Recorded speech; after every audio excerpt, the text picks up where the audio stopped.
Alright, let's say we get going here. Hello there, Enviroboy, this is my channel. Welcome here on a nice Thursday. Very snowy Thursday, after a very snowy Wednesday around here. I don't know what anyone else's world is looking like outside, but boy oh boy, we have been getting blasted with snow all day. Except, well, like, more than all day. All the past day and a half. Yesterday we got the beginnings of the snowstorm, and it just hasn't really stopped. It's paused a little bit here and there, but for the most part it's just going and going and going. So I'm okay with it, though. I mean, I'm just like looking out my window. My window's right over there. But it's pretty. I mean, it's certainly pretty, and you know, I have the good fortune of largely like everything that I can do from work in the office I can do from home. So like I work from home, so you know, I get to just kind of sit here and enjoy it. That's kind of nice. I don't know. Sorry, something just got in my eye. Oh gosh, and that's gonna mess with my contact. Watch this. Oh, there we go. Feels like an eyelash or something. Alright, I think I'm good. The only downfall of all of this snow, though, is it's been cold. It's been very cold. I've been so cold. I mean, I have issues with that in the first place these days, where I'm just cold. I'm just a cold individual. There's no health problems or anything. In fact, it's the opposite of that. It's the result of having lost a bunch of weight and not having the same insulation that I used to have on my body. But yeah, a blizzard doesn't help with that at all. He says, as he's drinking a cold beverage rather than like some hot tea or something. But yeah, so we're going to do some writing today, as we do. And today we're continuing to kind of mix up the topics a little bit, like I've been saying that I want to do. And today what we're going to work on is I'm going to start having Thursdays be days where I kind of work on fine-tuning and establishing a lot of the tools that I need for the various homebrew rules that I use with my campaign. So it's going to be a little weird in that this might not be something that is as useful to every, you know, DM or player who watches the stream, but I'm hoping that it can at least be a good source of ideas for people, and at least like kind of be fun for everyone to just sort of as a thought experiment imagine some different things and different scenarios in which different sort of rule alterations and stuff can be handy. These are all things, I mean, I'll say it a lot throughout the stream today, I'm sure, but the thing to remember is that these are house rules that I use for my games. So your mileage may vary. These might be things that don't have a place in your game, you know, or you might just flat out not be interested in them. And that is 100% okay. I'm not offended by that, and you know, you shouldn't be offended by the way I approach these things, because these are systems that I've made and sort of tweaked and fine-tuned and continue to use because they go over well with my players in my games.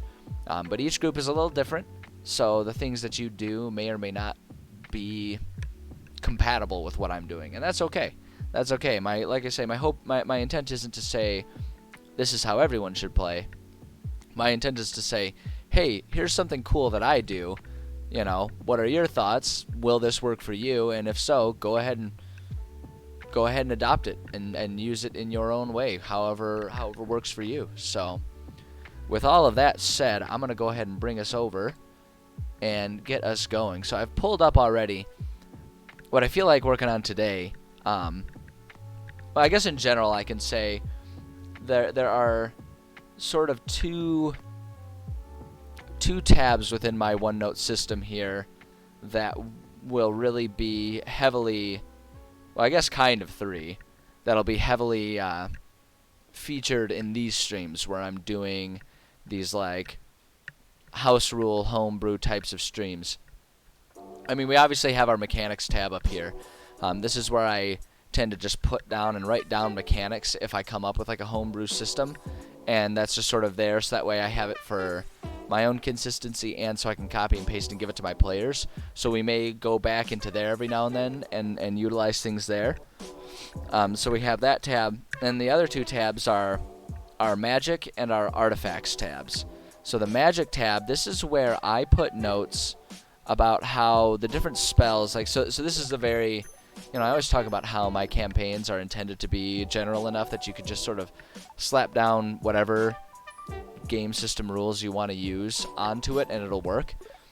The magic is a very 5th edition heavy segment, and that's just because the games that I lead for my players are all in 5th edition. So this is all very 5th edition heavy. If we're ever playing a different game that has different rule sets, I would probably make another tab exactly for that to do all that stuff. But as of right now, just because of commercial popularity, Dungeons & Dragons 5th edition is by and large the most commonly used system when I'm playing with people. When I get new people to the game asking me, because they know that I play and they know I have experience, asking me to teach them how to play the game, it is always they want to be able to borrow 5th edition from the library and learn how to play 5th edition. When I'm playing with a group of people, especially if it's a new group, we gravitate towards 5th edition because we don't have to worry too much about whether or not people are familiar with it, because just about everyone is familiar with Dungeons & Dragons. So all of these things are definitely 5e heavy. But I think the principle behind it doesn't necessarily need to be that specific, and you'll see kind of as I walk through how I do it and we go through and do it for a few things. But the important part is that it's fun. It's a fun, creative challenge for me, I find, and it's a really good, just sort of like creative workout, so to speak. Because I'm so involved in like fitness and kickboxing and everything, I tend to think about everything in context of like workout versus practice versus training, versus like an actual performance and stuff like that. And so it's like I think about my creativity and my brain power the same way, where it's like I need to be exercising and doing workouts for my creativity, for my mind, if I want to have success in continuing to be a creative person, right? It's just like you have to run if you want to be physically successful.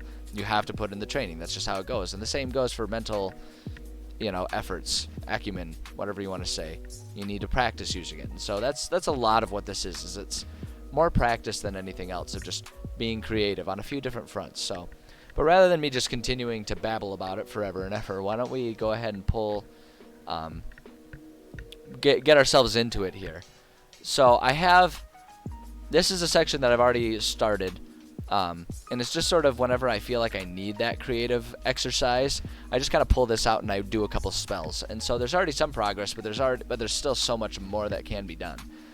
And so we're just going to start going down the list. I don't have anything particular in mind that I wanted to do or achieve today. I just kind of want to sit down and have some fun with it. So what we're going to do is I have my my template that I use, and so we're just going to copy, just so that way it's always easy. I always have the template there ready to go, and so we just copy a version of it and paste it, so that way we still always have our thing that we can easily copy. It just saves time that way. And so what we're going to talk about is really what I'm talking about is, I've mentioned it before on stream, and I'm probably going to make a video at some point where I just explain how it works, because I've had a lot of people show interest in it, and so I'm hoping that I can sort of like, when things like that happen, when I mention something that interests people, I'm hoping I can figure out how to decently make videos, so that way if people are interested in it, I can point them to a specific like video on YouTube. I'll be like, here's how it is, so you can reference that whenever you need to, and have that there as a tool for more people. So I'll probably do a video for this at some point in time, but this is all in reference to my enchantment token system that I use with my players. And what that is, sorry, my pillow keeps getting out of adjustment here. What that is a system I created in order to give my players more interesting magical items. There are a lot of very cool rules as written magical items that exist within D&D. But the thing that I find is that there's kind of two struggles with it. One of them is that if you're playing with experienced players, eventually the magical rare items kind of get monotonous because they largely wind up being some variation of +1 to the normal version of that item, or +3 to the normal version of that. Sometimes they'll also add does poison damage or something like that. And sometimes they're non-combat items that are, they offer some cool utility. But unless there's a very specific use that you write your campaign for, the ones that get used are eventually kind of become commonplace. So because of that, a lot of times magical items will start to lose their luster a little bit for players over time, I've found. And the other thing that I find is that magical items oftentimes present players with a difficult decision. And maybe, depending on how you run your game, maybe you like that. Maybe that's the point, right? And you're okay with that. But what'll happen is players will end up being in this position where they have to decide, do I want the better item, or do I want the cool item that I've grown attached to that I already have, right? So imagine a player goes through the effort of creating an item that has some cool backstory that's integral to their player, right? Their player's a fighter that has a sword that they won in a particularly challenging combat, and they're proud of it, and they love that sword, and they've used that sword in every battle ever since for like 15 years. And then suddenly, you present them with a +1 sword of cutting people, and that's mechanically better than their standard sword that they had, even though that standard sword that they have comes with a lot of personal character development and lore built in. It presents them with this challenge of having to decide, do I care more about my character as like a role-playing character, or do I care more about my character as a combatant, an effective combatant? And so it just kind of presents this problem that, like I say, if you're running your game so that you want them to have to make those tough decisions, then great. And maybe that can be a really cool source of character development for that player's character. That's certainly a reasonable option.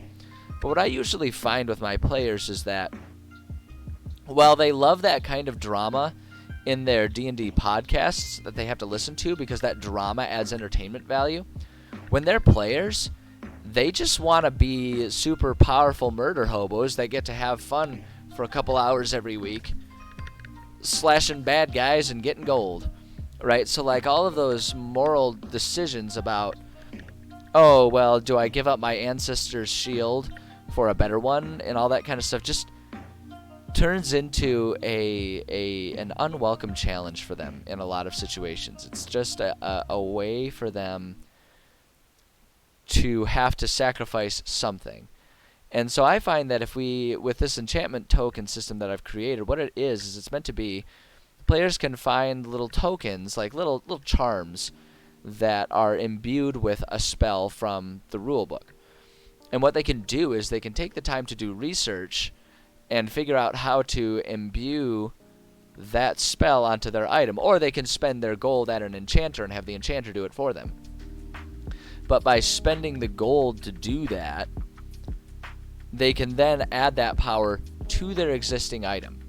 And that gives them the opportunity to kind of have their cake and eat it too, which I don't have a problem with as a DM. I mean, if it ends up making them overpowered, then I'll just give them even stronger, cooler enemies to fight, and it'll just make things seem more epic even sooner. And most players aren't going to complain about that either. So you can just kind of do that, and it kind of creates this fun game mechanic where players kind of feel like they're the ones that are creating the legendary magical items that might be found by future adventurers or something like that, right? So it kind of creates this fun way for them to have really fun items while also being part of, history in the making.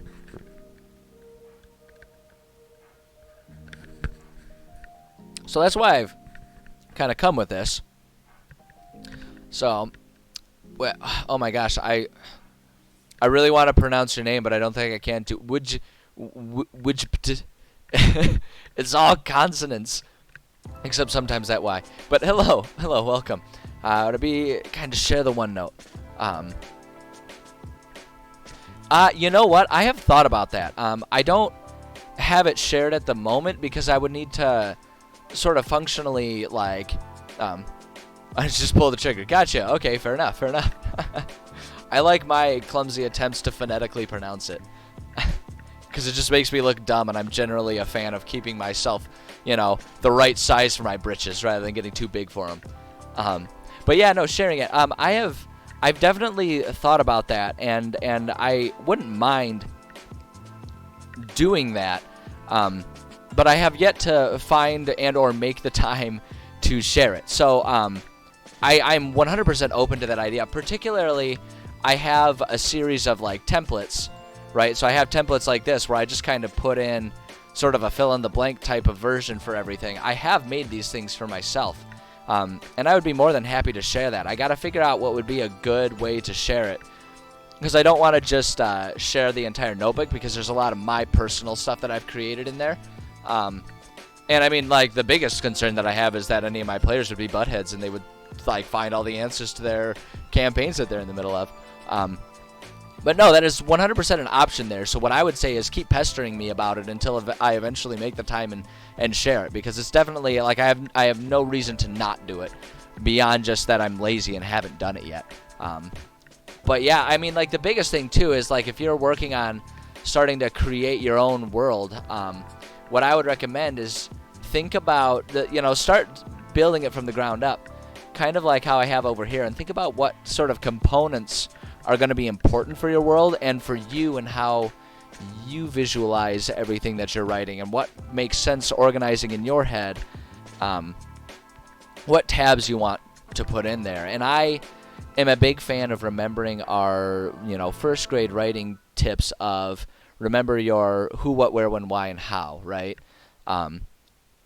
So I always think about things from that perspective, and so I have tabs that are about that. We have our Atlas, which are like all the places, Pantheon, which is like all of the gods and everything like that, History, which is sort of where I put just like stories and lore that are relevant to things, the Races, where I'll put special notes about how each of the different races, the halflings, the elves, the dwarves, and all of them fit into my world.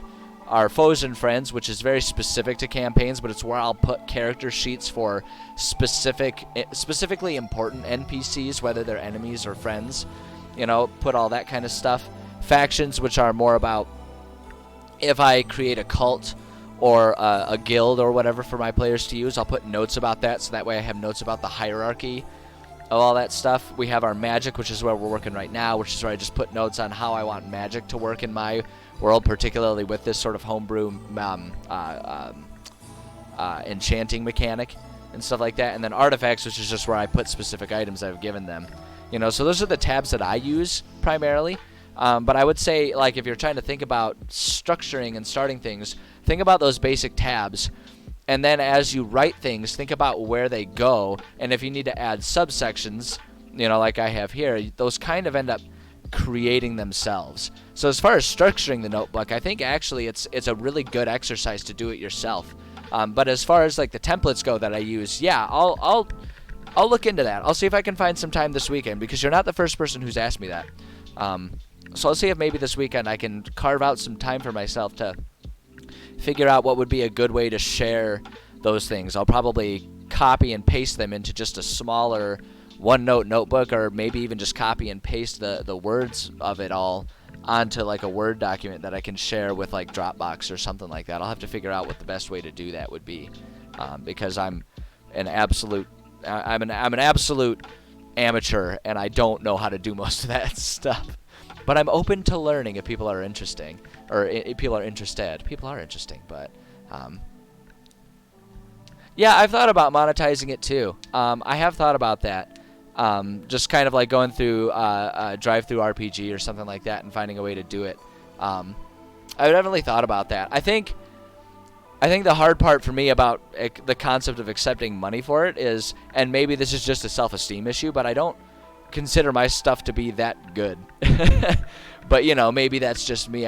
Maybe I just gotta work on my own self-esteem for that. But yeah, I've definitely thought about all of that stuff, and as as my channel has been growing, I've been thinking more and more about that. So no, it's all good points, and I appreciate you saying something. Oh, and I appreciate the follow too. I'm glad you're having a good time here. But yeah, that's definitely stuff that I've thought about. But it's all stuff that I just sort of like. I started streaming like all of my writing stuff less than a year ago, just because I thought like, hey, people like to watch drawing and stuff. Maybe people would like seeing someone go about their world building process. And it turns out some people do, and so it's just been growing slowly, much more than I would have imagined it would have. So this is all just kind of a haphazard effort on my part to learn things as they become relevant. So yeah, no, if people are asking and people are interested, then I will definitely try and find some time in the near future to look into providing that, because I think it can only be good for the D&D community for people to share their tricks of the trade, per se, right? There's absolutely, as far as I can tell, there's no downside to having more DMs and competent DMs. So anything that I can share that'll help with those goals, I'm all about, because more than anything, I just want to break from being a DM, dang it. I want to play again. I never get to play anymore.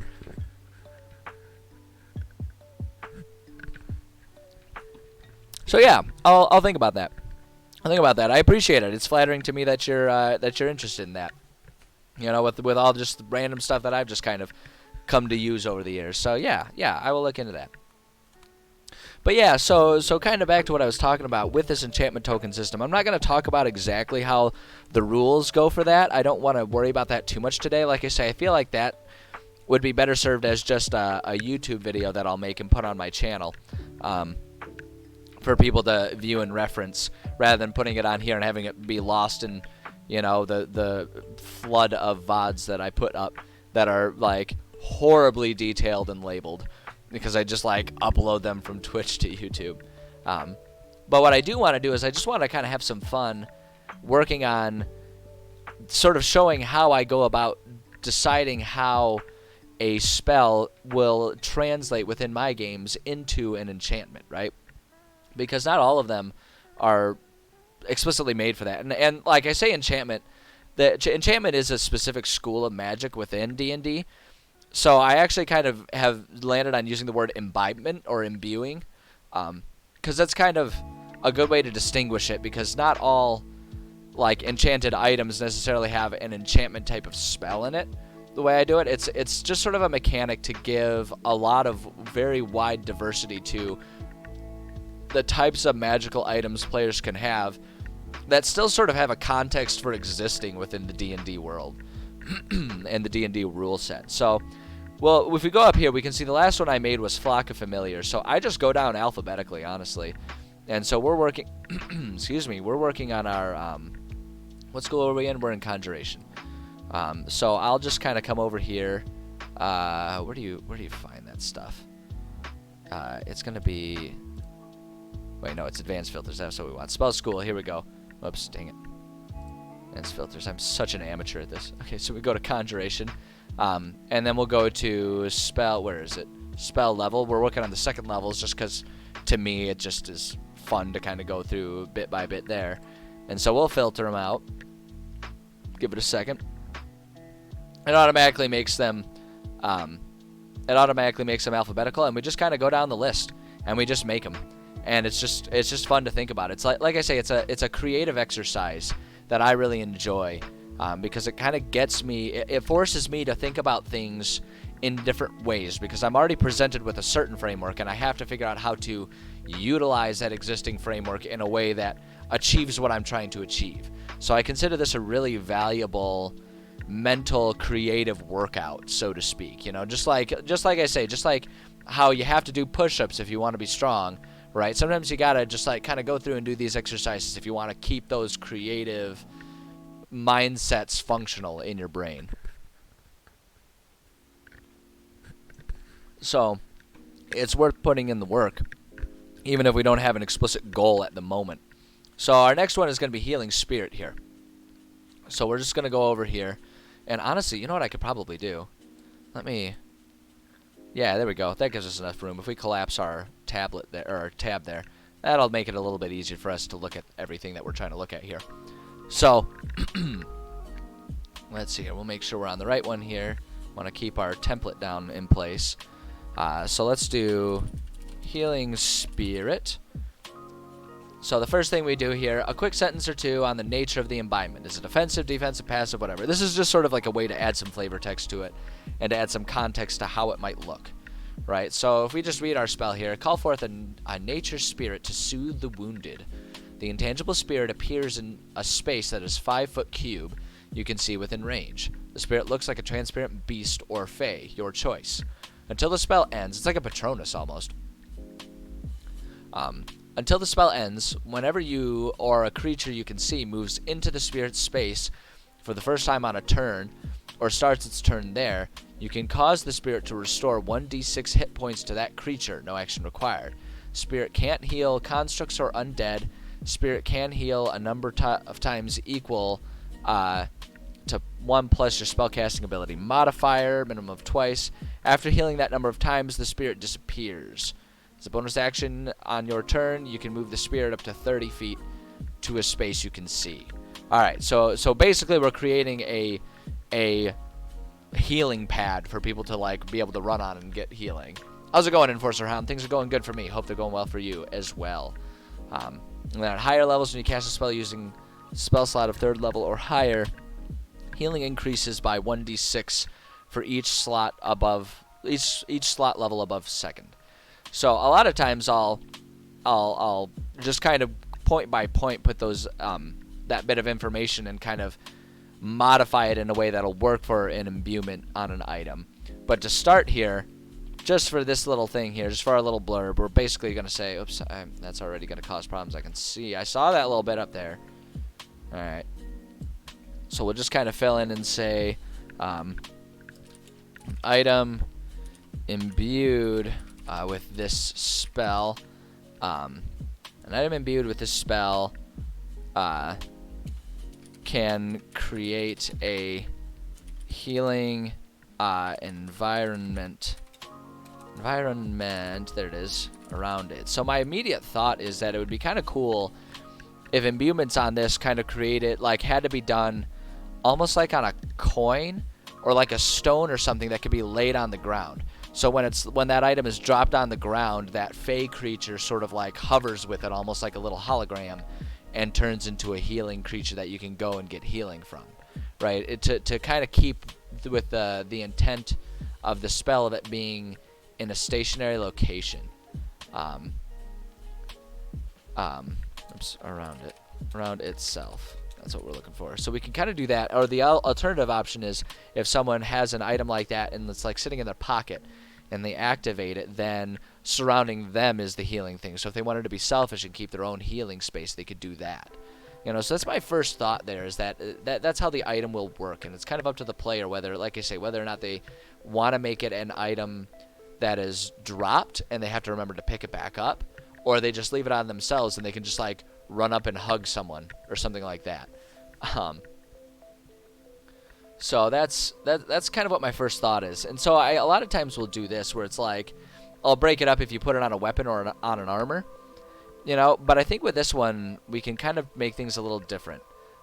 So we don't really need to differentiate the two, because like for some of them it can be a little different. Suppose you have a spell that does like that the spell causes an area effect of like fire or something like that, right?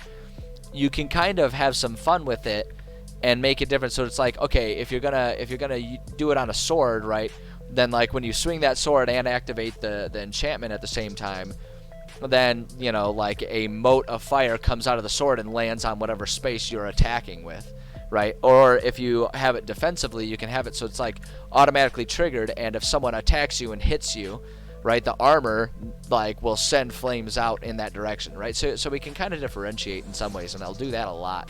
And players seem to have a lot of fun trying to think about that, because the other thing too is these are never like meant to be firm, set in stone. These are more so meant to be springboarding ideas, so that when I give players the opportunity to have an enchantment token with that spell that they can then use to put on one of their items, you know, this is meant to be a springboard to give them some ideas, and then they can sort of modify it as long as it doesn't really change the effect of it. They can kind of change it all they want. And like I say, that it ends up being a really fun project for players because it lets them really take charge of what kind of legendary items they'll end up with once they reach those really high late levels in the game. Rather than everyone just, playing rock, paper, scissors to see who gets to keep the +1 shield they found in a random dungeon or something like that. It just makes things more exciting and more personal for players. And I think most players at least most players within my game or games are pretty appreciative of having that opportunity. So, but anyway, like I say, for this one, I don't know that I want to differentiate between weapons and items. Instead, what I want to do is I'm gonna delete all that. Come up here. I'm gonna say we'll say on any item. We'll do that. So, and then a lot of times what I'll do is, like I say, it breaks these into like paragraphs that kind of talk about different specific things. I'll kind of look at it paragraph by paragraph and make any changes that need to be made to make it more imbuement or enchantment focused for use in this way. So if we look at our first sentence, you call forth a nature spirit to soothe the wounded. The intangible spirit appears in a space that is 5 foot cube you see within range. Spirit looks like a transparent beast or fae, your choice. So a lot of times what I'll do, and this is why I can never make money off of a lot of my notes, because I will blatantly just copy and paste this right here. This is why I can never make, this is why I can't make money on a lot of this stuff. Like on all my finished notes, on the templates that I make. Oh my gosh, they're just like as slow as can be.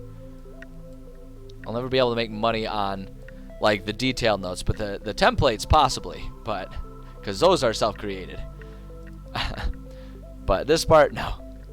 But it's fun, and primarily this is a hobby. I've got a day job. That's how I pay the bills. So luckily that gives me a lot of creative freedom to do these types of things. But anyway, you call forth the nature spirit to soothe the wounded. The intangible spirit, and so we're going to change this part here.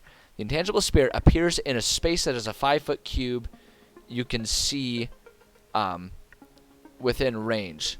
Spirit looks like a transparent beast or fae, your choice. So what I want to say instead, appears in a space that is a 5 foot cube, rather than saying you can see within range, we'll say tangible spirit appears in a space that is a 5 foot cube bound to the enchanted item. Alright, so that 5 foot cube is always going to be centered around whatever that item is. So like I say, if you want to make it, a stone that you can then drop and have that be like a stone of healing or whatever, then you can do that. If you want to put it on your armor so that you can just like, in the middle of battle, if you need it, use your action to activate, your armor to heal yourself and give yourself a little zap of health, then you can do that too. It's really up to the player what they want to do with it. But it's going to be bound in that way. And I think that's going to kind of create a cool effect too when you just sort of use your mind's eye to imagine it. They just kind of have it like, it almost adds a sci-fi feel to this fantasy game, right? Where it's like there's going to be this like fae hologram that is bound to this item, that you can just drop. It's like a healing grenade almost.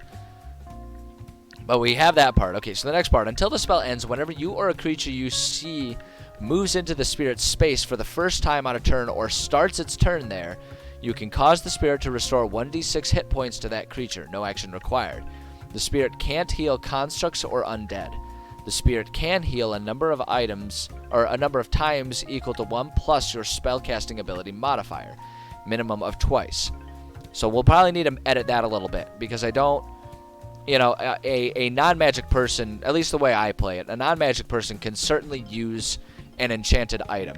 I just feel like it'd be really lame if an enchanted item can't be used by anyone except for magic users.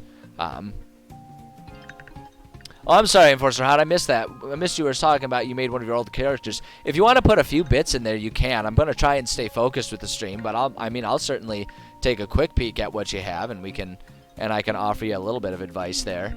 But I'm trying really hard with the new year to like and I haven't done the best job so far because I always get sidetracked. But I'm trying to make sure I stay a little focused at least on what I'm working on. But I don't know. I feel like it's fun to have conversations and stuff. So feel free to share anything. Yeah, I just missed it. Wasn't an intentional slight or anything. But let's see here. So we've got so we're gonna have to make a few differences here because not anyone who can use this will be, you know, a character with a spellcasting modifier. So we're gonna have to change that a little bit. But I think there's an easy enough way to figure that out. This needs its own bullet point right there. There we go. I think it can be easy enough. So remember, you are a creature you can see moves into the spirit space for the first time. Turn. Let's turn there. Can cause the spirit to restore 1d6 hit points to that creature. No action required. Spirit can't heal constructs or undead. Spirit can heal a number of times equal to 1+. And here's where I'm going to change it here. And this is where, like, it's going to be really important to do, like, detailed notes. It's gonna be really important to have detailed notes on these items that you create and like have clear like item descriptions, which is why I have a tab within my thing that's like artifacts. So that way when me and my players create an item, we can have like a definitive like description of how that item works. So that way we can make sure we maintain consistency. But what we're gonna do is equal to number of times equal to 1+ the level at which the spell is imbued at. So if it's put in as a second level spell, right? If it's imbued as a second level spell, it'll be 1+2. So it can do that 3 times per turn, right? And so, you know, but then if someone wants to take the time and use the resources to enchant it as an 8th level, then yeah, it can heal 9 times, right? But it takes a lot more resources. The way that we have the system made, it'll take a lot more resources to get that enchantment. All right, let's see what you got here. Bard was originally a slave, had a wife who was a noble. Wife ended up dying in an escape attempt. Lived in a desert. Sure, yeah, I think that's fine. I think that's an interesting start. I mean, it all just depends on what you do with it. But as far as the start goes, I think that's fine. I think that offers up a lot of interesting stuff. Later on, carries wife's ashes around, find the right spot to spread them. Yeah, them turn into gems. Okay, yeah. I feel that. So it's like that you've already got some really interesting character backstory stuff, and you've got some really interesting build up for personal tokens and items that the character might have. So I think that's a great start. Hold on, I gotta check this real quick. Day job is demanding my attention for a hot second. Okay, that's no big deal. All right, moving on. It's a trap. She put the necklace on. Let's see here. Turn into the Damvier. I'm not sure what you're saying. And it might be a spelling issue there. But I mean, there's a lot of potential there. There's definitely a lot of potential there. So let's see, and then this one, as a bonus action on your turn, you can move the spirit up to 30 feet to a space you can see. So this one, I think I'm going to nix from it because we're giving the player the ability to have like a token. So actually, you know what? I'm not going to nix it. No, you know what? I'm not going to put it in there because the idea, because it's an item, rather than as a bonus action to move it, as a bonus action, if it's a movable item, as long as it's not an item that they're wearing and can't get rid of, they could just like toss it, right? They could just kind of toss it to someone if they wanted to. So that would be, so I think I'm going to nix that little part of it. We will say at higher levels, and then we're just going to add this part. I think that part can stay in as well. So we'll do that. Again, we'll just like delete our little extra bits there. Bullet point that one. When you cast the spell using a slot of 3rd level or higher, we'll just say when you imbue this spell using a slot using, let's see, when you imbue this spell at 3rd level or higher, we'll just put it that way. At third level or higher, the healing increases by 1d6 for each slot above second. Okay. Oh, I gotcha. So it's like a vampire. Okay, so wait, let me make sure I've got it straight here. I want to make sure I understand what you're saying. The bard had a wife, is deceased, took the ashes, made them into a necklace. But she can't destroy the gems. And so wait, she put it on herself. So she put the necklace on herself and turned herself into a vampire, essentially with her wife's ashes. That's what you're saying?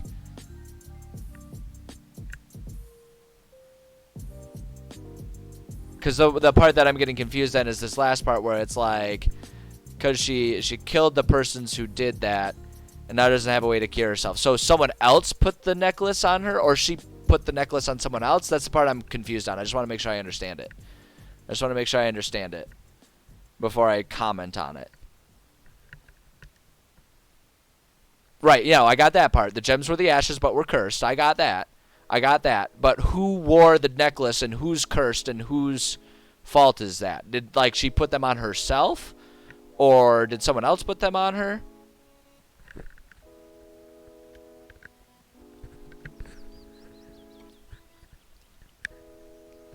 Okay, so she put it on herself. So then who did she kill? You say in here, madness because cursed. She killed the persons who did that, and now doesn't have a way to cure herself. So, like, who was that person? Was that the person who could cure her of it then? Or, like, I think that's where I'm getting hung up on it. So I want to get to the bottom of this before I move on, because the next part's gonna be a little more involved here on what I'm working on. So I just want to make sure I understand it.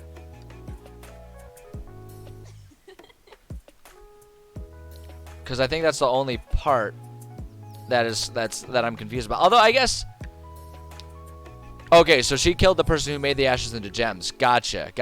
So it's like, so you can kind of then create it where you've got like a personal character quest if they're trying to find someone who can undo the curse. Okay.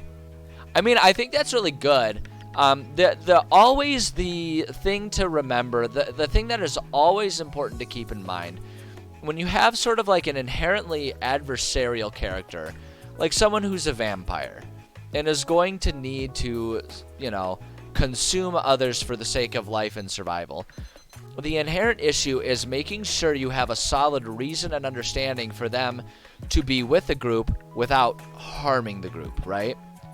Because the group isn't going to want to hang out with someone they know is a vampire, so you can keep it a secret.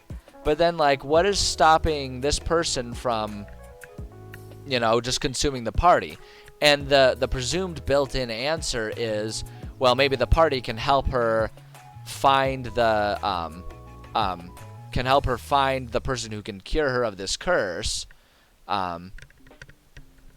So has to feed us and vampires. Maybe it's addictive. Yeah, I mean, again, that's all perfectly good ideas. You just have to come up with a good reason for why this character won't harm the party, and you got to make sure you present a reason why the party would continue to hang out with this person. And that's always an inherent issue when you have a character that naturally stems towards like evil or adversarial, right? It's the same problem you run into when you have a character who's a barbarian who insists on fighting everyone they meet. It's like, okay, except that can get really disruptive to team and party functions. So I think there's a solid idea there. I think you just need to think a little bit about what their motivations are and how that can fit in with a character. So like, so if you were to be in my group, like if I were DM and you were to come to me with that idea, I wouldn't nix it. I would say, hey, if that's a cool idea and if it means something to you, let's use it.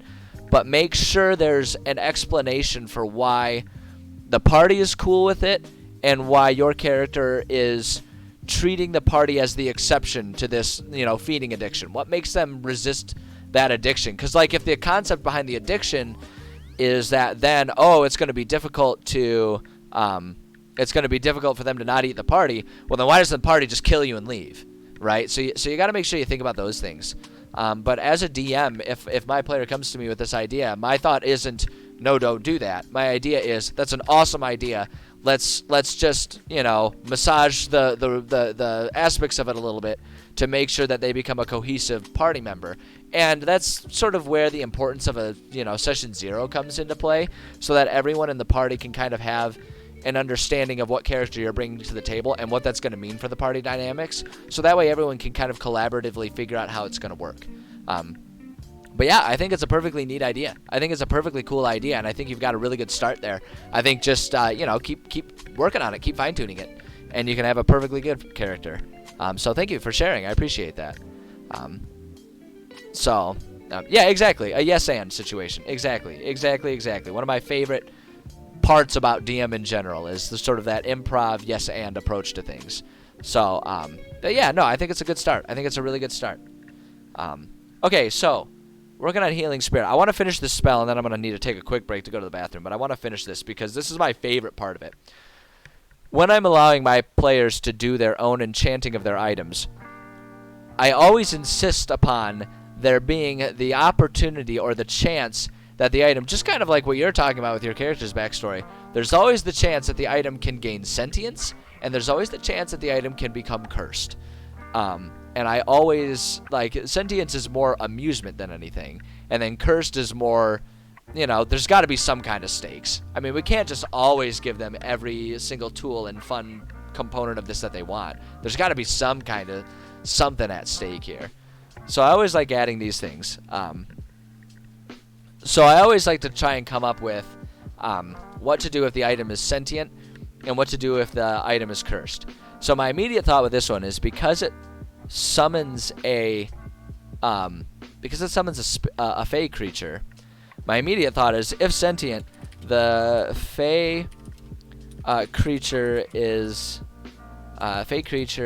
not the choice of the caster, but rather a single creature that has become bound to the item, right? And then I always, for the sentience, randomize whether they're good or evil, and then lawful or chaotic, right? And so I just add kind of little character traits about what that item will do if it's a good sentient item or a bad sentient item.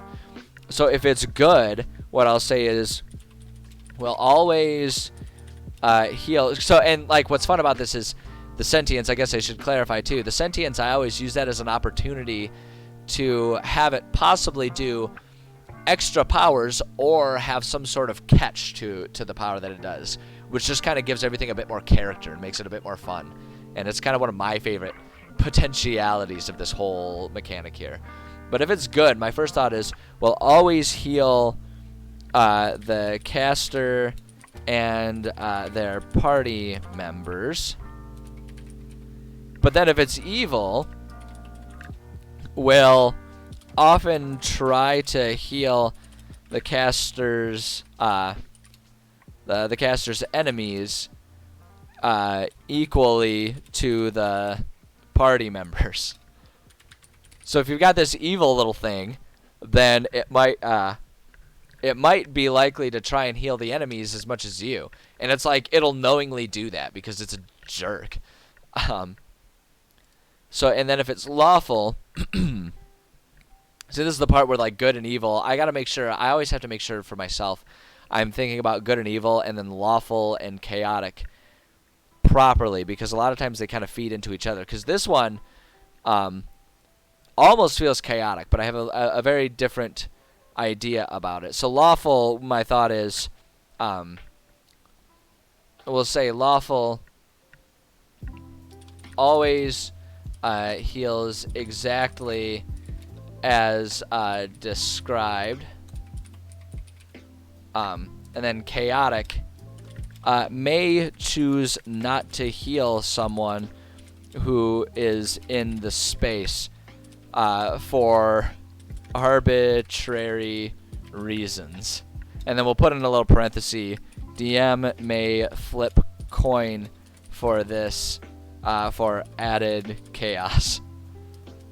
So you just add a little bit extra, right? Just a little extra stank to the system, just to make it extra goofy and fun, right? Give it a lot of personality, and it doesn't happen very often that they'll end up with a sentient item. I don't like that to be every item, but it's like, gosh, that's just some of the opportunity to have a sword that might sass you and try to make you feel bad every time you kill someone, something like that. It's just too good to not have that opportunity in there, right, with this system. So I always like to do that. And so then the cursed is just, again, extra powerful benefit, but there's also going to be some sort of detriment to it as well. So that, like, my goal is always to make it so that any given character who picks up this item, like if they're aware that the item is cursed, right? I want it to actually be something that they have to think about, like not just saying, oh, obviously I want to get rid of this cursed item, but like this concept of like, oh man, it's cursed, but boy is this thing potent, like boy is this thing effective, right? And so here's what my thought is with it being cursed. Let's see here. So the extra powerful benefit, what I'm thinking of for this one is item does 2d6 healing for every healing effect. But the problematic side effect, the thing that I want to do is the person being healed has the chance to swap places with the Fey creature, releasing. Whoops, hold on, I got to spell releasing right. Releasing the creature, and binding the healed to the item, right? And what I want to do is roll D100. The swap happens on 1 or 100.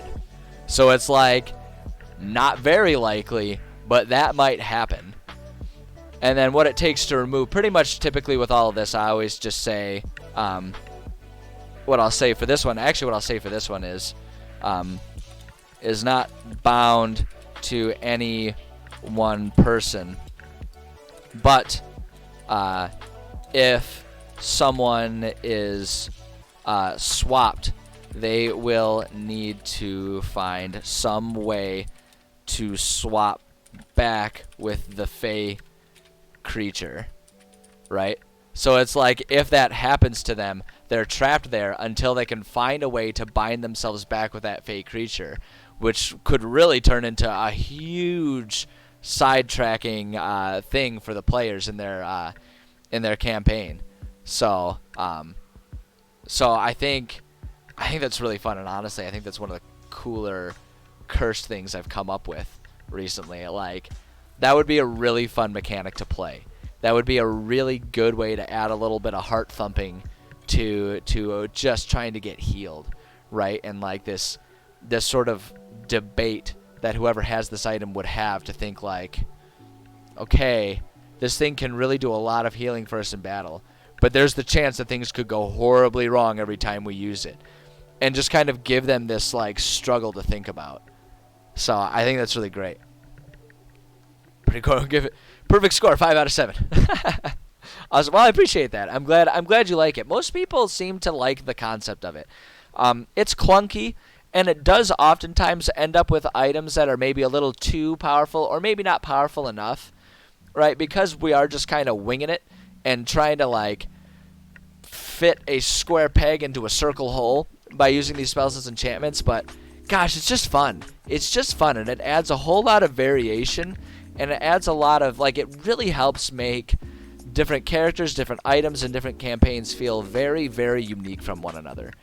You know, when you just have the possibility of having all of these very specific specialized items for players to interact with. It makes it so much fun. So I like this one. I really like this one. In fact, I like this one so much, I'm going to highlight this one so I can remember to use it the next time I'm making a dungeon for my players. Because I really like this one. I think this one's really cool. And I think mostly because of just the chance of that sentience or that curse. Oh, just the chance, man. That'd be so cool. That'd be so cool. Okay, I am gonna take a quick break. I just need like 5 minutes, not even. I gotta refill my drink. I gotta run to the bathroom. I'll be right back, and we'll keep doing more of this enchantment type stuff. So if you want to see more of it, just give me, stick around, and I'll be back very shortly. I really appreciate the patience. My bladder appreciates the patience. You're cool people, and yeah, I will be right back.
All right.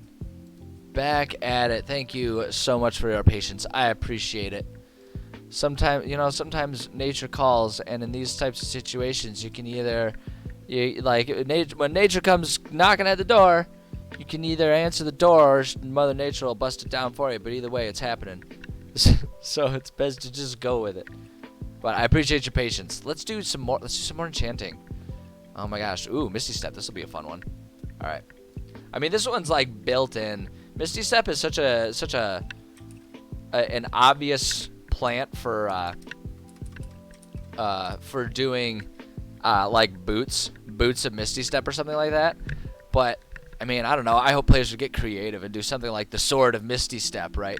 And that's like they can use it so it's like once per day, right? Once per day they can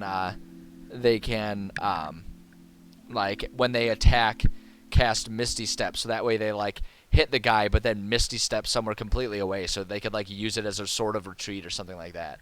You know, or like a shield bash of Misty Step for the same reason, right? So they can like shield bash them and then cast Misty Step on themselves so that they just like appear away and get like a free getaway when they're trying to be defensive or something like that. So I'm like immediately really interested in what this is, or like what the possibilities of this are. So let's go ahead and do first our Misty Step here.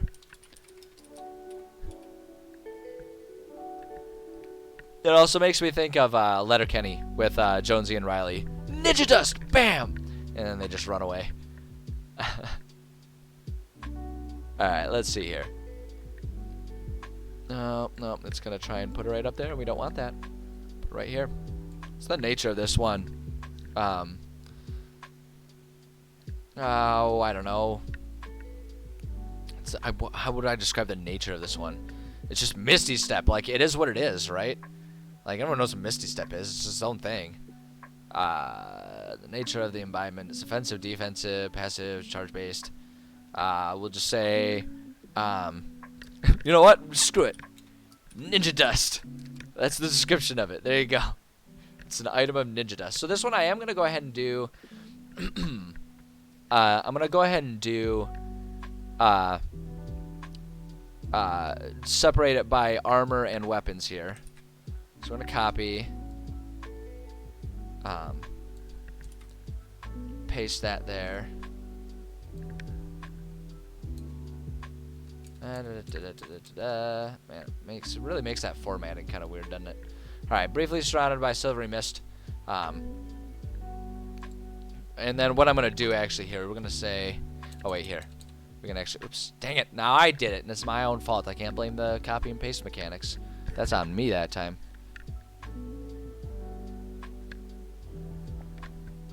Alright, let's see here.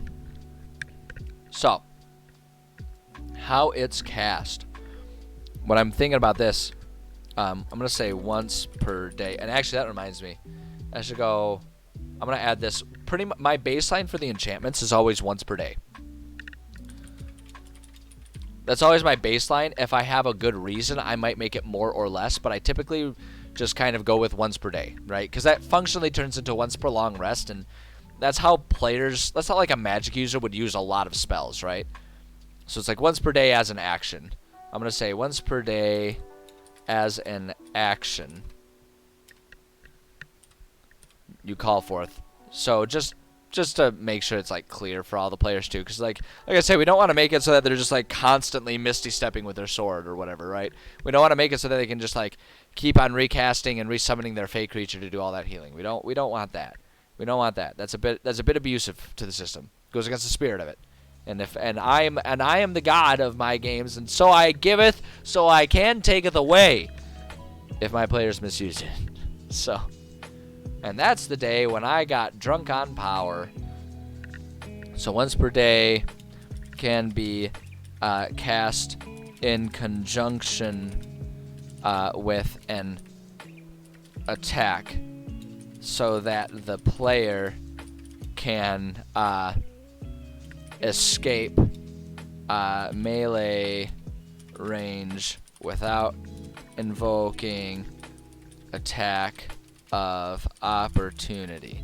So it's like that's like kind of what the idea is there. And again, like if players have something different in mind, this is all homebrew, so we can do whatever the crap we want, and I ain't got no problem with that. Nor do I got no sense of proper grammar when I speak, apparently. And so then the limits here, I'm not going to worry about that here. I think the limit is just that once per day is perfectly good. So that's like what I'm imagining it could be done for like weapons and stuff. And then if we come here, so like on an armor, so this one I would just say, like this one just doesn't even need a whole lot. We'll just say it's the same thing.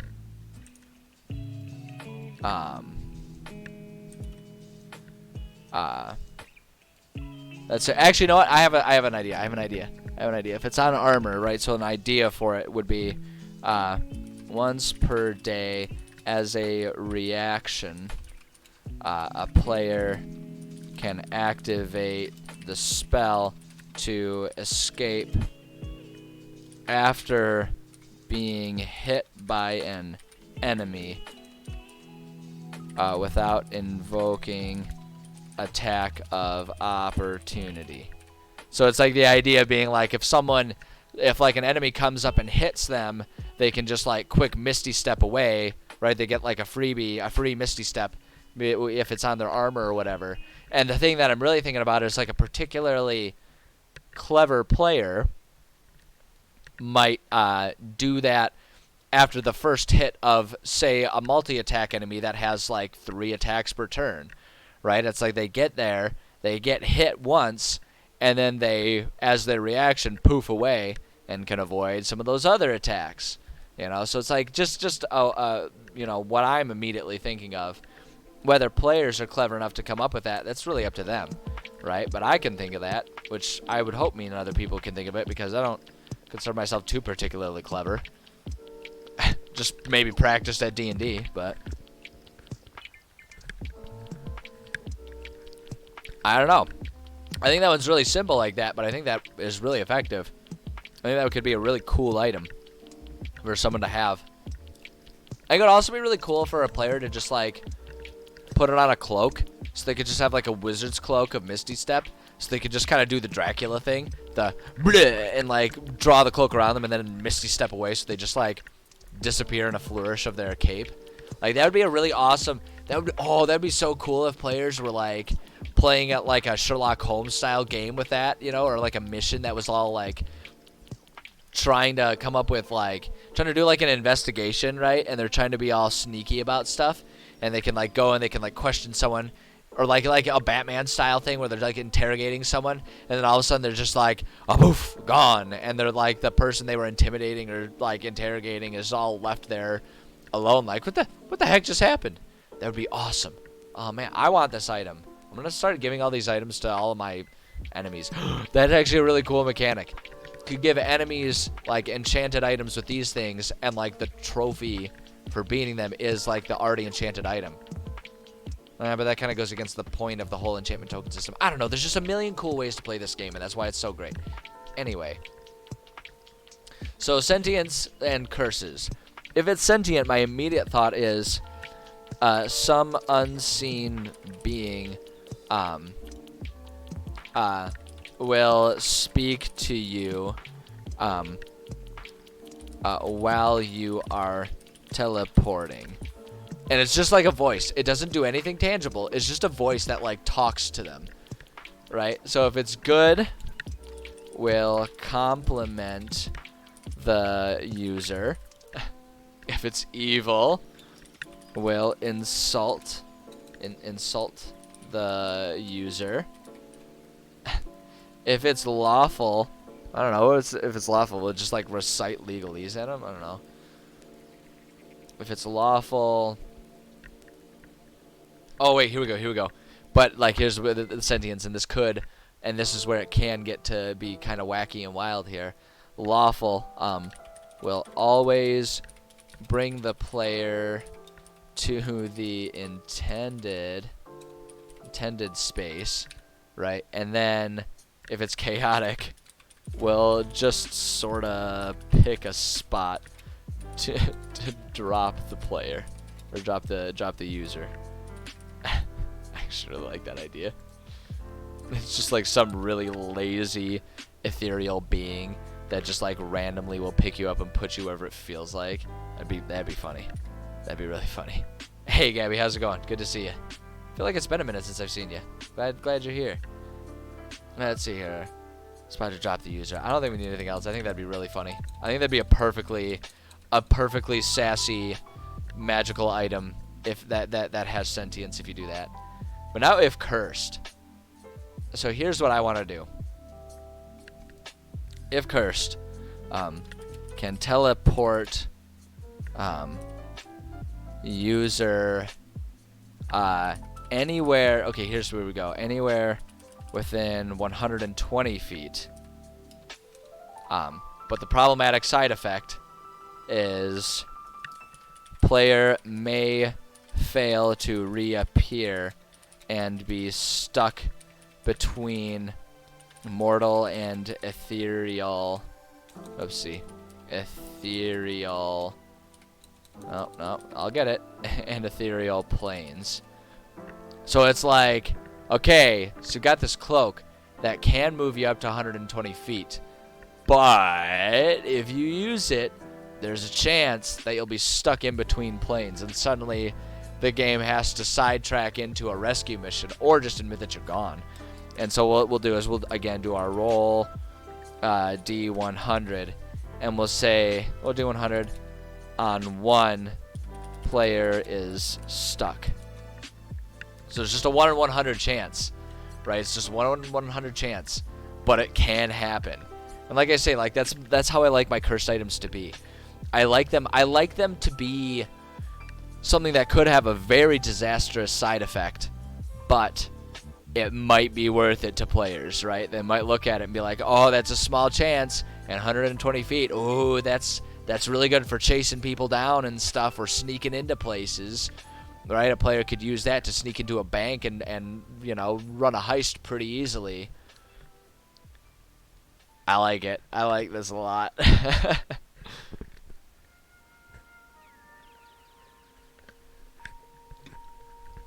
Gosh, I just love coming up with these types of items. So solid, so much fun.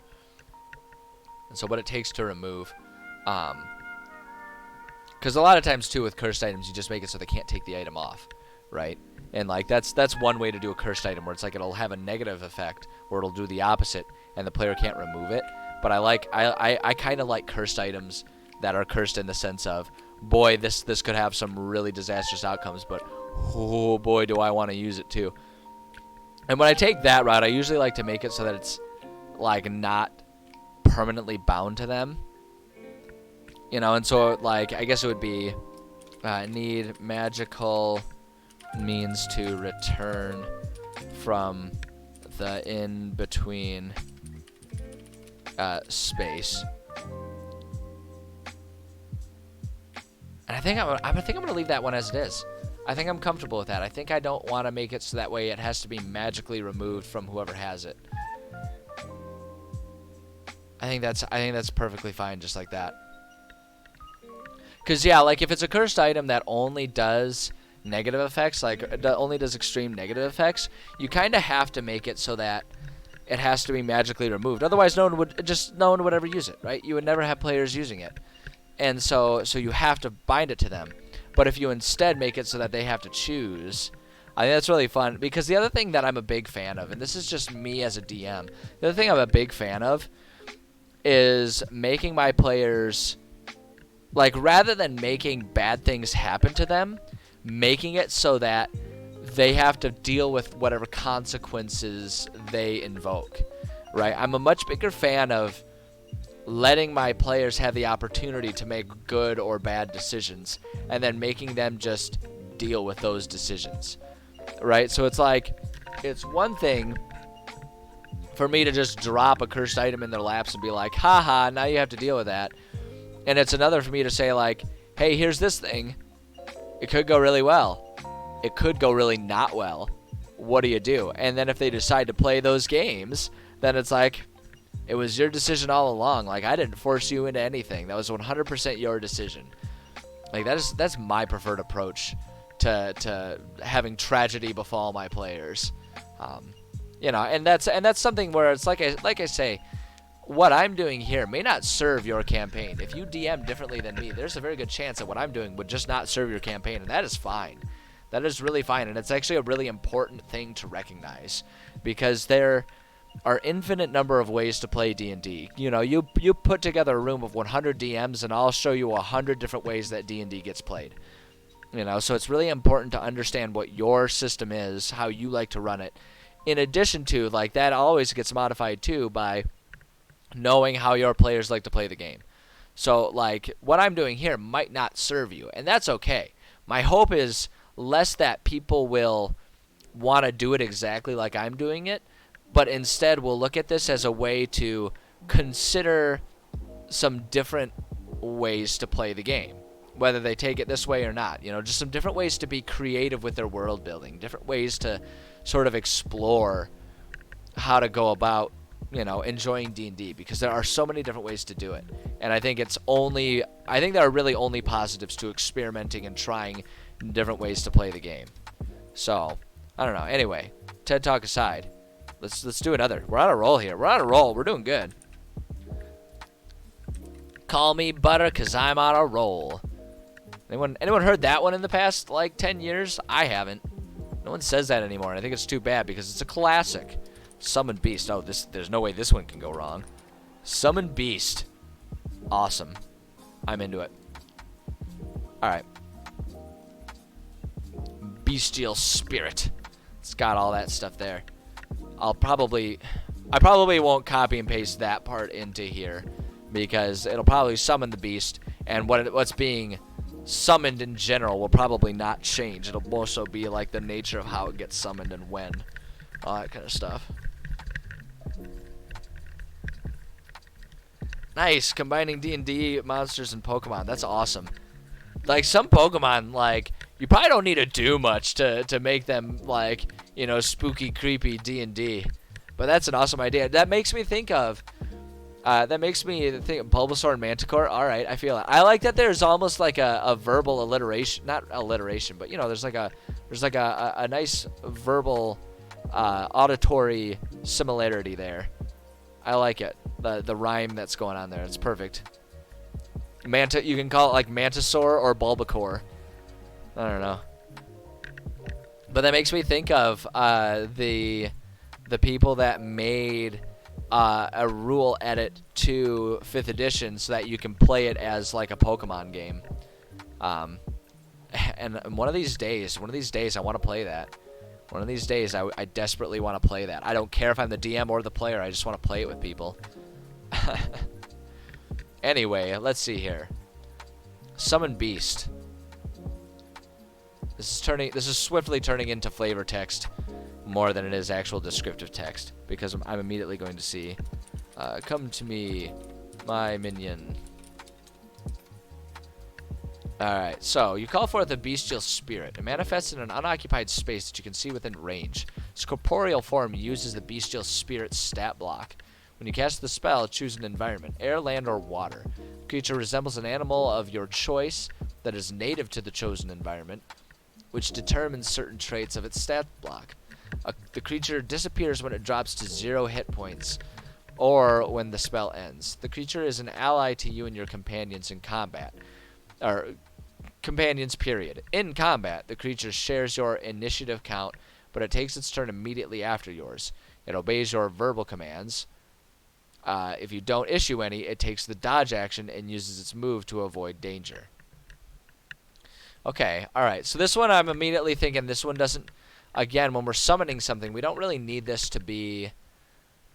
we don't need to differentiate between weapon or armor. So I'm going to clear out some of this. Oops. Oops. There we go. On any item is what we're going to say. Any item. Wowie. There it is.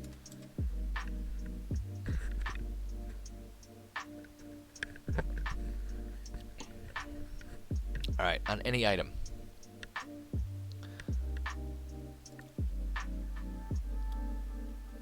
So I'm trying to think about what would differentiate this one as an enchantment versus just casting it as a spell, because I feel like it needs to be something different. Okay, so here's what I want to say for this one. Here's what I'm thinking I want to do, because the thing for me, and one of the things about what really differentiates an imbuement, you know, an imbibement or an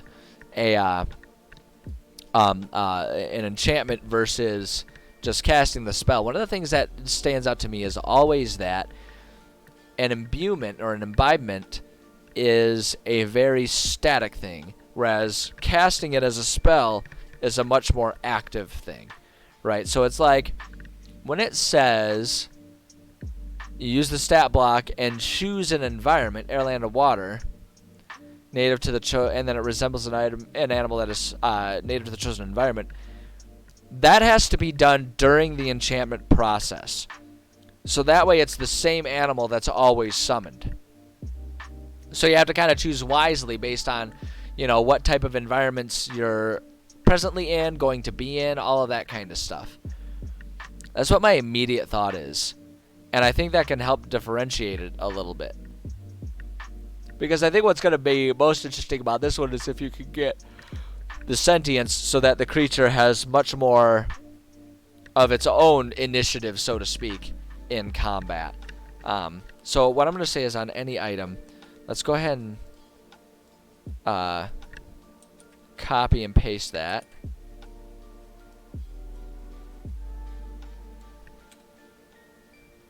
There we go, and then we want to bullet that. There we go. Okay, so use shield, Beast Shield Spirit stat block. So rather than when you cast, I want to say when you imbue the spell onto the item, choose air, land, water. Which resembles the animals of your choice as native to the chosen environment, which determines its stat block. And I'm going to add a little sentence here. This cannot be changed. We're going to say, one second here. Hold up. Got to manage everything. Always multitasking. There we go. This cannot be changed after the imbibement is complete. Boom, there we go. There we go. So when the spell ends. That's perfect. That's perfect. I think that's good. Alright, so that's good there. Most excited about low tide combined with dragon turtle hybrid. Okay, yeah, I feel that. That's cool. I like it. Share those on the Discord when you got them. I think that'd be really cool to see kind of how you do the stat blocks and everything. It'd be really interesting. Alright, so we got that part. Now we gotta do creature is an ally to you and your companions in combat. Shows your initiative count. Yeah, like that part is going to be unchanged here. I'm going to do that one just as is. There we go. And then bullet point it there just for clarity.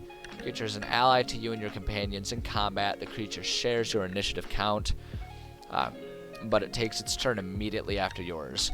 Verbal commands, no action required by you. If you don't issue any, it takes the dodge action and uses it to move. Uses its move to avoid danger. Okay, yeah, I think that can stay as is. So we'll do that, and then let's see here. Oh, what do you got? Grim snarled with a succubus. I think any of them combined with a succubus gets very questionable in a lot of ways. You gotta tread lightly with that combo. Nine Tails and Sturge. Okay, alright, no, I feel that. Creepy, but I feel it. Alright, so it takes its turns immediately after yours. Verbal commands. Actually, that's perfect. And then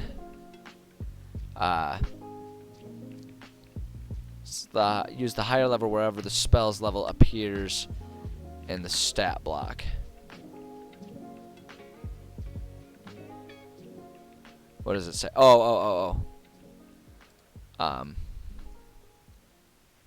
Yeah, so we'll do that, and then we'll... Whoops, nope, undo. It's in the wrong place. We gotta put it right there is where we gotta put our little bullet. Oh my goodness, okay, fine, we'll do it this way. There we go. And then we'll say when you cast this imbuement, when you create this imbuement, when you create this imbibement, that's what I'm looking for. When you create this imbibement using a spell slot of 3rd level or higher, the higher level wherever the spell's level appears in the stat block. Perfect. Okay. It's at least humanoid. Yeah, that's true. That's true. I don't know though. It's still. There's I guess I'll just say that invokes a lot of questions that at least I personally don't know that I really want to explore the answers to. So, but hey, you do you, man. Whatever you want to do. I admire the determination to complete the project at all costs. I do appreciate that. Alright, so that's perfect. Now this one's going to be fun. I immediately have some fun ideas, some fun thoughts about what this is going to look like if it's sentient. So, if sentient, the creature has a more active mind of its own and will make its own decisions. Its own decisions. We'll say more often, right? Because like the standard is that it obeys all. A combat creature shares your initiative count, but it takes its turn immediately after it obeys your verbal commands if you don't issue any. So it's like it'll make its own decisions more often. Primarily, for most of them, it'll be if you don't give it a command, then it will make its own decision. So if it's good, here's my thought. If it's good, we'll try to help caster and allies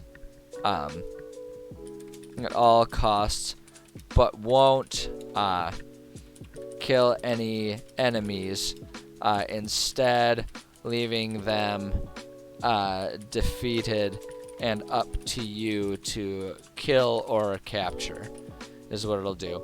If it's evil, we'll just try to kill everything. It just tries to kill everything. It plays pranks and leads people on a sick joke. Okay, fair enough. That's fair. That's mild. Sweet. Yeah, I'll have to check that out. Hopefully I'll have some time tonight to check that out. Thanks for posting. I appreciate that. So yeah, if the thing is evil, it'll just try and kill everything. If it's lawful, always follow commands, and if no commands given, will try to stick to the most recent commands.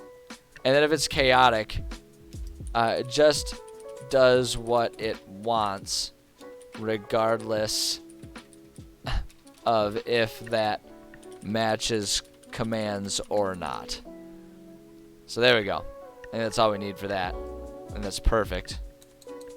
And that'll add a lot of potential chaos to any battle.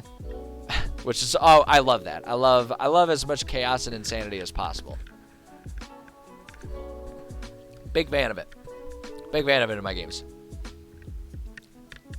So now if it's cursed, I gotta think about what to do if this thing is cursed.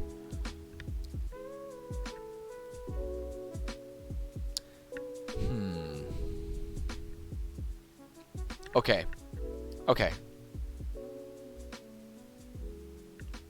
If cursed, the spell will last twice as long. How long is it? 1 hour? That's twice as long. 2 hours. So you can have up to 2 hours of this companion. Problematic side effect. Creature. The creature is a black spirit-like being with glowing white eyes. When not in combat, will stand and stare at you. Preferably in the eyes. Cannot be ended early. So it's like if you cast it, you're subject to 2 hours of this. 2 hours of this thing staring at you. If you make eye contact, actually here we go. We'll stare at you. I'm gonna get rid of this part. And then come on OneNote. Gosh, it scrolls so clumsily. If you make eye contact with it, there is the chance that you will be locked into, like, how do I want to say this? Like, my idea is that like you have to make a wisdom save or something, and if you fail, you're just stuck staring at this thing, like staring into oblivion, like, you know, getting like wartime flashbacks or something because of this thing's essence. And it's just this like horribly uncomfortable thing. So there's this chance that you will be stuck staring into its eyes. We'll say, here's what we'll do. We'll say, how do I want to do that? Because like once they kind of figure out that that can't happen, they're just gonna try and avoid making eye contact with it.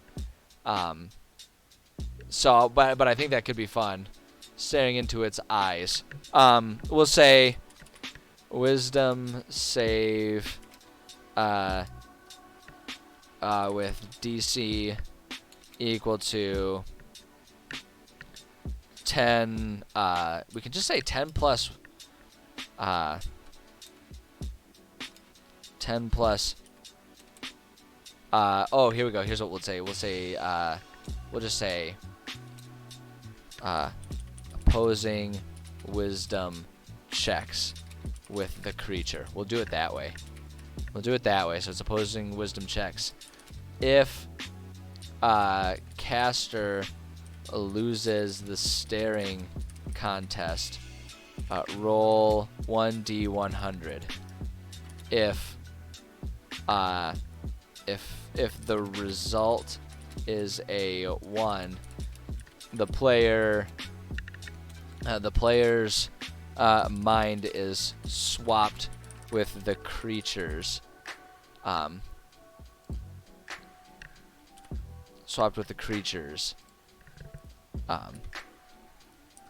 So that the player's body is now a mindless husk, while the player is stuck in the spirit's body, and it's like stuck behaving like the spirit until they can undo it. Ooh, I think that's a good curse. I think it's a really good curse. I think that's really good. I'm in the mood to just have all the curses be just like one-time horrible outcome, as opposed to just having the thing be like accidentally negative. Because I feel like the standard curse would be like the standard thing is like you cast this thing, and the thing is as likely to attack you as it is your friends or whatever. But then it's like bound to you, so you can't get rid of it or something like that, right? But like I don't know. I'm like in a much more high stakes, mood right now, I guess. What it takes to remove. Magical means to free anyone captured. Avoiding eye contact is easy enough, as the creature isn't aggressive about it. It's more like it's just staring at you until you give it instructions. Super creepy. I really like it. I really like these curses that we're coming up with. I wish it weren't like such a rare happenstance for my players to end up with any of these cursed items. It's just some really good ones.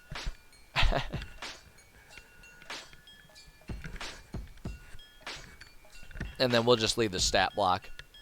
I'm not going to copy and paste a whole stat block in there right now, I don't think. Can reference it if need be. Oh my god, I like that one. I like that one a lot. It's a good one. It's a good one. Alright. I am now... Okay, looking at the time, I think we got time. We're going to squeeze in one more. We're going to squeeze in one more before we shift over to some gaming here. So let's go ahead and... let's come up with one more. What's the next one? This next one. Vortex Warp. That sounds rad. I'm not familiar with it. Oh, I haven't bought that one yet. All right, moving on. We'll do web. Man, I want to do Vortex Warp. Stupid paywalls. I'll probably end up getting it before long, but not today. Not today. I gotta stick with the budget, and like a lot of my annual subscriptions, I've set them up so that I just pay it on the first of the year, so I can just like pay it and be done with it. Which naturally means January's budget is thin. So not today. Instead, we'll do web. Basically, this is gonna... I really like the idea of this... like, I've always liked the idea of a player just basically trying to turn themselves into Spider-Man and just use web. Just use web for all of their spell slots on web, and just be Spider-Man. The other idea I had for that is for a player to do a summonable weapon, right? Like a weapon that you can summon, and do that with a rope and or a net, so that they can basically just be Spider-Man and they summon the rope and shoot the rope out, right? Like Spider-Man style. And it just like goes out and they can grab it and they can like swing around, or they can like shoot out a web that ties people up. I always thought it'd be really fun. Probably minimally functional, but it would be really fun. Anyway, so we're gonna do web. All right. Web. Is that you? Yeah, is that you? Spider-Man? Anyone seen the new Spider-Man? I haven't, so no spoilers yet. I'm watching all of the old Spider-Mans. I've been told that it'll be worth my time to watch all of the Tobey Maguire and then Andrew Garfield Spider-Man movies. So I'm working my way through those. I've made it through actually all of the Tobey ones. So now we're doing Andy Garfield. We're doing his, which I feel like it's too bad that those movies don't get remembered fondly, because I feel like Andrew Garfield was actually a pretty good Spider-Man. I feel like he did a pretty good job in that role. I mean, certainly as good as Tobey Maguire, and we all fondly love those movies. But that's kind of more of in like an endearing kind of way. But anyway, I don't know. This isn't a Spider-Man stream. Web. Conjure a mass of thick, sticky webbing at a point of your choice within range. Webs fill a 20-foot cube from that point for the duration. Webs are difficult terrain and lightly obscure their area. If the webs aren't anchored between two solid masses, such as walls or trees, or layered across the floor, wall, or ceiling, the conjured web collapses on itself, and the spell ends at the start of your next turn. Webs layered over a flat surface have a depth of 5 feet. Ooh, wow, a depth of 5 feet? Oh my god. That is so deep. That's so much web. Each creature that starts its turn in the web or that enters them during its turn must make a dexterity saving throw. On a failed save, the creature is restrained. Creatures restrained by the webs can cause the action to make a strength check against your spell save DC. If it succeeds, it is no longer restrained. Okay, so this one's going to be on an any item one. This one's not going to have a differentiation here. On any item. So I know exactly how I want to do this one. Copy that. Put that down. Okay. Once per day, you conjure a massive thick, sticky webbing, originating at the point, we're going to say, originating at the point of the item that, of the enchanted item, that's what I want to say, of the enchanted item. Webs fill a 20-foot cube. Oh my gosh, one note, you can do this. From that point for the duration. Webs are difficult terrain and lightly obscure their area. That's perfect. So basically, you can just turn an item into a web bomb, which I think is cool. Okay, what's the next thing? If the webs aren't anchored between two, yeah, we'll just put that there for the sake of posterity. Make sure everything is, make sure everything is there that needs to be there. Just do that, and then bullet point it. There we go. Each creature that starts its turn in the webs or enters them during its turn must make a dexterity saving throw. On a failed save, the creature is restrained as long as it remains in the webs or until it breaks free. So this is where I think it'd be really funny. Imagine someone doing this on like a piece of armor, and they like just shoot web out from their armor, but then they're like stuck inside of it and just like sitting there. Immediately, I like, honestly, that's the type of thing that I don't imagine I'm going to bother warning my players about. We'll just let them try and think about that and see if they realize the potential danger they're in if they're not being attentive. Creature restrained by the webs can use its action to make a strength check against your spell save DC. If it succeeds, it's no longer restrained. Yep. So what we're going to do for this one here. Strength check against what we're going to do is the spell, we're going to say the spell save DC, and we're going to say 10 plus the level of enchantment. So that's actually just a 2 because there's no like higher level one. So we'll just say spell save DC. We're just going to make it 12 because it's a second level spell. We'll just make it 12. It's not really meant to be anything particularly powerful. It's just meant to like probably slow down some people. And then of course we're going to make sure that we still remember that it's flammable. Because that's right. Oops, that's not what I meant to do. Oh my god, OneNote struggling with scrolling. Name a more iconic duo. Yep. Delete all that extra stuff. Boom, and then bullet point it. Just bring us back over there. Alright, that's perfect. That's all we need there. Alright, so now, here's what I'm thinking. If sentient, the web is silent, but may move itself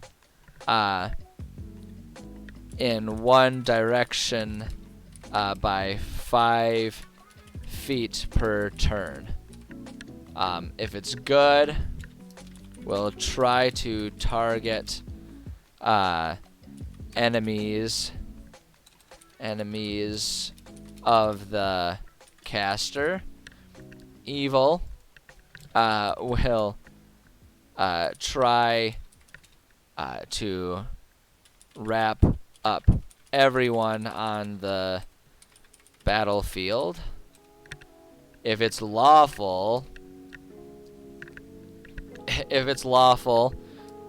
sticks to everyone equally. If it's chaotic, will wind itself around one target in particular to give them disadvantage on saves. There we go. I think that's perfect. I like that. Just like a web that just chooses one person to be a dick to, and that's all it does. So now if it's cursed, here's what my idea is. If it's cursed,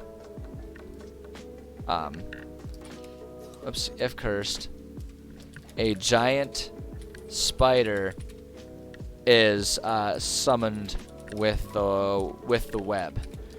It will not leave the web, but will attack anyone within it.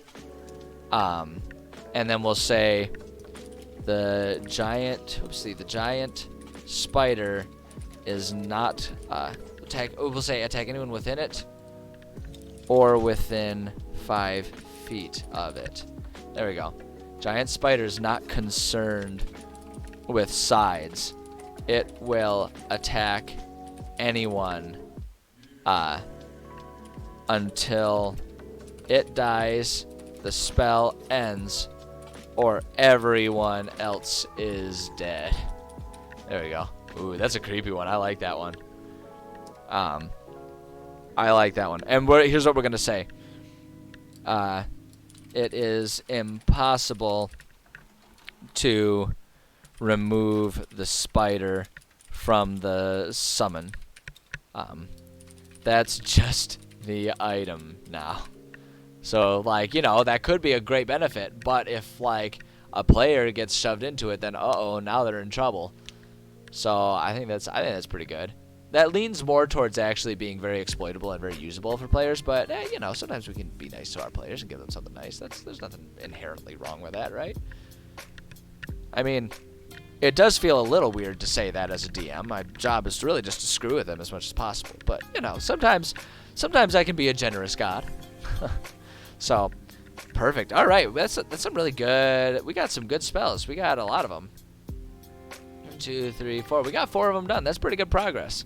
It's pretty good progress considering there was plenty of discussion and explanations of how things work mixed in there. So awesome.